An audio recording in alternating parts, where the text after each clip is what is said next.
আসসালামু আলাইকুম। আরও একটি ভিডিওতে আপনাদেরকে স্বাগত জানাচ্ছি। যারা দেশ এবং প্রবাস থেকে দেখছেন সবাইকে আন্তরিক শুভেচ্ছা এবং অভিনন্দন জানাচ্ছি। দর্শক, আমরা এই মুহূর্তে আছি টঙ্গীর মুদাফা এলাকায়। বর্তমান সময়ে টঙ্গীর তুরাগের এই তীরে নতুন করে একটি সেতু নির্মাণ করা হচ্ছে এবং এই সেতুটি অন্যান্য সেতুর তুলনায় একটু দৃষ্টিনন্দন করে গড়ে তোলা হচ্ছে, যার ফলে এই তুরাগ নদীর সৌন্দর্য আগের চেয়ে অনেক বেশি বৃদ্ধি পাবে। হাতের ডান দিকে পুরাতন বেইলি ব্রিজ, এটি হচ্ছে প্রত্যাশা সেতু, অর্থাৎ হাতের ডান দিকে পুরাতন প্রত্যাশা সেতু এবং এর পাশেই নতুন করে এই প্রত্যাশা সেতুটি নির্মাণ করা হচ্ছে। তুরাগ নদীটিকে রক্ষা করার জন্য এবং এর সৌন্দর্য বৃদ্ধি করার জন্য এই সেতুর পাশাপাশি দুপাশে ওয়াকওয়ে নির্মাণ কাজ চলছে। দর্শক, এর আগে বিভিন্ন মাধ্যম থেকে আমরা যেমনটা জেনেছি যে এই তুরাগ নদীকে নিয়ে বিশেষ কিছু পরিকল্পনা রয়েছে এবং এই তুরাগ নদীটিকে একটি পর্যটন এলাকা হিসেবে রূপ দিতে বিশেষ পরিকল্পনা করছে, যার উদাহরণ হচ্ছে এই সেতুটি। কারণ এরকম একটি দৃষ্টিনন্দন সেতু এই এলাকাটিকে পর্যটন এলাকা হিসেবে রূপ দিবে। দর্শক, এছাড়াও আপনারা জানেন যে তুরাগ নদীর সৌন্দর্য বৃদ্ধি করার জন্য টঙ্গী এবং আবদুল্লাপুর অংশে পুরাতন সেতুগুলো ভেঙে নতুন করে 10 লেনের একটি সেতু নির্মাণ করা হয়েছে। তাছাড়া ঢাকা আশুলিয়া এলিভেটেড এক্সপ্রেসওয়ের যে প্রকল্পটি আছে, এই প্রকল্পের মধ্যে আশুলিয়া অংশে দৃষ্টিনন্দন একটি সেতু নির্মাণ করা হবে। সেই সেতুটি নির্মাণ হয়ে গেলে আশুলিয়ার অংশের সৌন্দর্য অনেক গুণ বৃদ্ধি পাবে।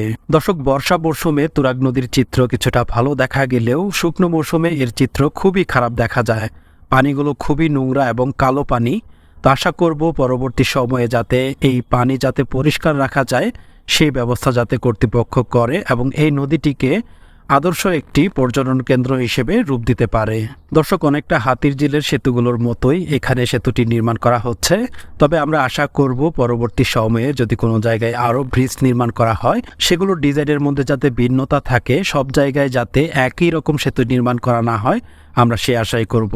বর্তমান সময়ে সেতুটির মূল কাজ সম্পন্ন করার পরে এর দুপাশ দিয়ে র্যাম্পের কাজ চলমান রয়েছে। সামনে হচ্ছে ঢাকা আশুলিয়া এলিভেটেড এক্সপ্রেসওয়ের প্রকল্প, আর এর গা ঘেঁষেই র্যাম্পটি নামানো হচ্ছে। বর্তমান সময়ে ঢাকা আশুলিয়া এলিভেটেড এক্সপ্রেসওয়ের পিলারগুলো মাথা তুলে দাঁড়িয়েছে এই এলাকাতে। দর্শক, পুরাতন প্রত্যাশা সেতুর চেয়ে এই সেতুটি অনেকটা উঁচু করে তৈরি করা হয়েছে, যাতে করে এর নিচ দিয়ে সকল ধরনের নৌযান চলাচল করতে পারে। তবে এর আগে যখন এই নতুন সেতুটির আপডেট দিয়েছিলাম, তখন অনেকেই কমেন্ট করেছিলেন যে এই সেতুটি আরেকটু প্রশস্ত করা গেলে ভালো হতো। ভবিষ্যতের কথা চিন্তা করে এই সেতুটি আরেকটু প্রশস্ত করা গেলে ভালোই হতো। যেহেতু এটা প্রধান কোনো সড়ক না, যার কারণে হয়তো বা এই সেতুটিকে এতটা প্রশস্ত করে তৈরি করা হচ্ছে না। এছাড়াও বর্তমান সময়ে একাধিক পথ তৈরি হচ্ছে, যেমন এর পাশে রয়েছে ঢাকা আশুলিয়া এলিভেটেড এক্সপ্রেসওয়ে এবং টঙ্গী আবদুল্লাপুর অংশে বিআরটি প্রকল্পের অধীনে 10 লেনের টঙ্গী আবদুল্লাপুর সেতু। এর পাশাপাশি মেট্রো রেলও যুক্ত হচ্ছে। সব মিলিয়ে আশা করা যাচ্ছে যে এই সেতুতে এতটা চাপ পড়ার কথা নয়। মূলত এই দুই পারের মানুষের সুবিধার্থে এবং তুরাগ নদীর সৌন্দর্য বৃদ্ধি করার জন্যই এই সেতুটি নির্মাণ করা হচ্ছে।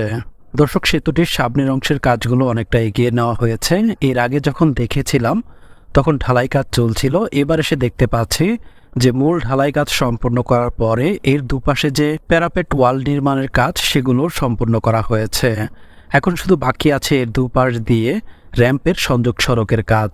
দৃষ্টিনন্দন এই সেতুটির নির্মাণ কাজ সম্পূর্ণ হয়ে গেলে এই দুই পারের মানুষের দুর্ভোগ অনেকটাই কমে আসবে। পাশাপাশি উত্তরা টঙ্গীর একটি বিকল্প পথও তৈরি হবে।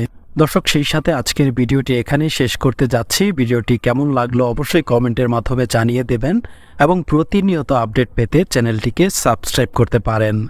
দেখা হচ্ছে আবারও নতুন কোনো ভিডিও নিয়ে, ইনশাআল্লাহ।